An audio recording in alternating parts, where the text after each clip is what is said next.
காடு ஏமாத்தி வாங்கிட்டாங்க. காங்கியம்பலத்தை கிராமம். இந்த காட்டை ஏமாத்திட்டாங்க. எனக்கு அதை மீண்டும் அதிகாரிகள்லாம் சேர்ந்து எனக்கு வாங்கி கொடுக்கணும். என்னோட உயிருக்கு உத்தரவாதம் வேணும். என்னை ஏமாத்தி பணம் வாங்கிட்டாங்க. 15 லட்சம் வாங்கினாங்க. அந்த 15 லட்சத்தை நான் திருப்பி கொடுத்துட்டேன். வட்டியும் கொடுத்துட்டேன். வட்டி 15 லட்சம். பணம் வாங்கின பணமும் 15 லட்சம். எல்லாமே வட்டி 30 ரூபா எல்லாமே 30 ரூபா நான் கொடுத்தாச்சு. கொடுத்த பிறகு காட்டுட்டு காலி பண்ணணும். இல்லாட்டி கொலை முயற்சி பண்ணவே நிறைய பிரச்சனை என்னை டார்ச்சர் பண்றாங்க.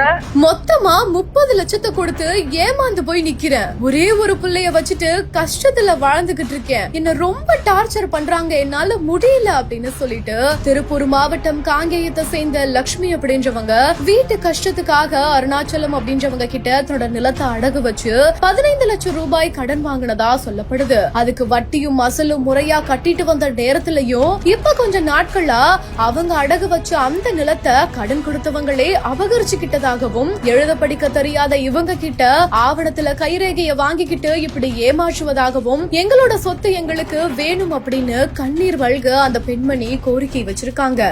இது ஒரு தரப்போட தகவல் மட்டும்தான். இன்னொரு தரப்பினரை தொடர்பு கொள்ள முயற்சி பண்ணிட்டு வரோம். அவங்களும் விளக்கம் கொடுத்துட்டாங்கன்னா அதையும் வெளியிட்டு உண்மை என்னன்றதை வெளிக்கொண்டு வருவதற்கான முயற்சியை எடுப்போம் அப்படின்றத உறுதியா சொல்றோம். Satyabama Institute of Science and Technology, admissions open.